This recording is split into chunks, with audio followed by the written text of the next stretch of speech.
اور فرمائیے برادران عزیز، حضرت علامہ سید علی نقی صاحب کیا پیارا تبصرہ کرتے ہیں. وہ فرماتے ہیں کہ ذرا اندازہ کیجئے کہ پیغمبر اکرم کتنے امین ہیں. یعنی وہ مشرکین جو ننگی تلواریں لیے ہوئے گھر کے باہر کھڑے ہیں، ان کی امانتیں پیغمبر اکرم کے پاس ہیں، اور وہ امانتیں پیغمبر مولا کے حوالے کرتے ہیں اور کہتے ہیں علی تم یہاں پر سو جاؤ اور بعد میں یہ امانتیں انہی مشرکین کو لوٹا کر پھر میرے پاس آ جانا. آپ ذرا اندازہ کیجئے، وہ رسول، کردار کی رفعت تو دیکھیے، وہ رسول کہ جس کی جان مشرکین کے درمیان محفوظ نہیں ہے، مگر ان مشرکوں کی امانتیں اسی رسول کے پاس محفوظ ہیں. یہ امانت داری کی معراج ہے، یہ امانت داری کی معراج ہے کہ وہ رسول کہ جس کی جان ان مشرکین کے درمیان محفوظ نہیں ہے، مگر ان مشرکین کی امانتیں اسی رسول کے پاس مکمل طور پر محفوظ ہیں. اور اب یہ لمحہ فکریہ ہے، وہ رسول جو امانت داری کے بارے میں اتنا سینسٹیو ہے، اتنا حساس ہے. کن کی امانت کے بارے میں؟ بہت توجہ کیجئے گا برادران عزیز. وہ رسول کہ جو مشرکوں کی امانت کے بارے میں اتنا حساس ہے کہ جب تک محفوظ ہاتھوں تک منتقل نہ کر دے مکہ نہیں چھوڑتا. وہ رسول، جملے پر توجہ کیجئے گا، وہ رسول جو مشرکوں کی امانت کے بارے میں اتنا حساس ہے کہ جب تک محفوظ ہاتھوں تک منتقل نہ کر دے مکہ نہیں چھوڑتا. وہ رسول اللہ کی امانتیں محفوظ ہاتھوں میں دیے بغیر دنیا کیسے چھوڑ دے گا؟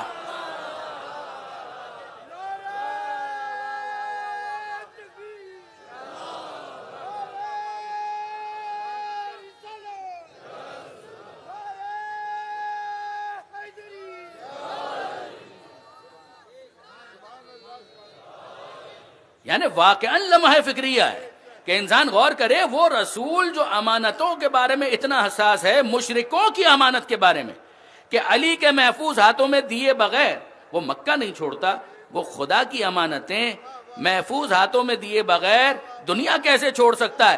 شاید یہ بھی راز ہے کہ میدان غدیر میں اپنے ہاتھوں پر علی کو بازوؤں سے بلند کیا تاکہ لوگوں کو دکھا سکیں کہ میرے امین ہاتھوں کو بھی دیکھ لو، علی کے محفوظ ہاتھوں کو بھی دیکھ لو.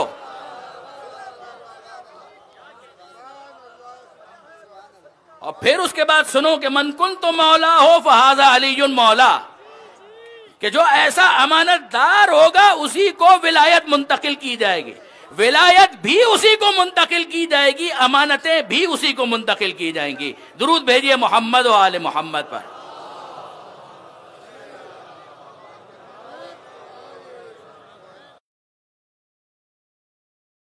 غور فرمائیے برادران عزیز، حضرت علامہ سید علی نقی صاحب کیا پیارا تبصرہ کرتے ہیں.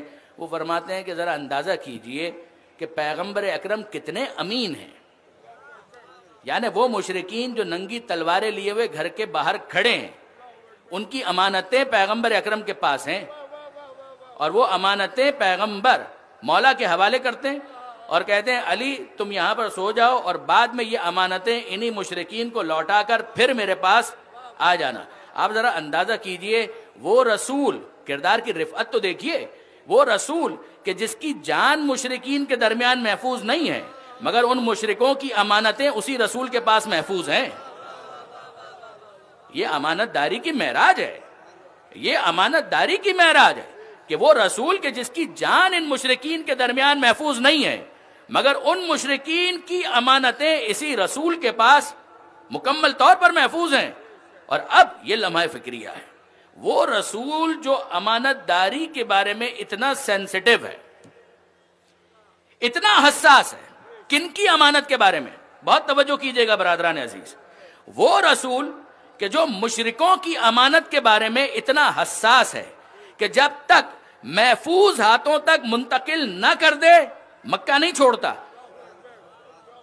وہ رسول، جملے پر توجہ کیجئے گا، وہ رسول جو مشرکوں کی امانت کے بارے میں اتنا حساس ہے کہ جب تک محفوظ ہاتھوں تک منتقل نہ کر دے مکہ نہیں چھوڑتا. وہ رسول اللہ کی امانتیں محفوظ ہاتھوں میں دیے بغیر دنیا کیسے چھوڑ دے گا؟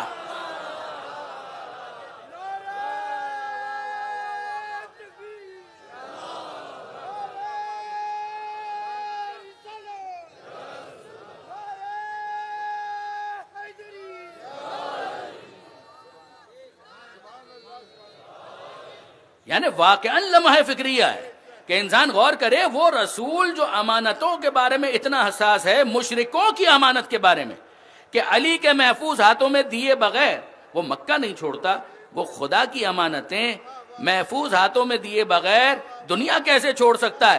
شاید یہ بھی راز ہے کہ میدان غدیر میں اپنے ہاتھوں پر علی کو بازوؤں سے بلند کیا تاکہ لوگوں کو دکھا سکیں کہ میرے امین ہاتھوں کو بھی دیکھ لو، علی کے محفوظ ہاتھوں کو بھی دیکھ لو۔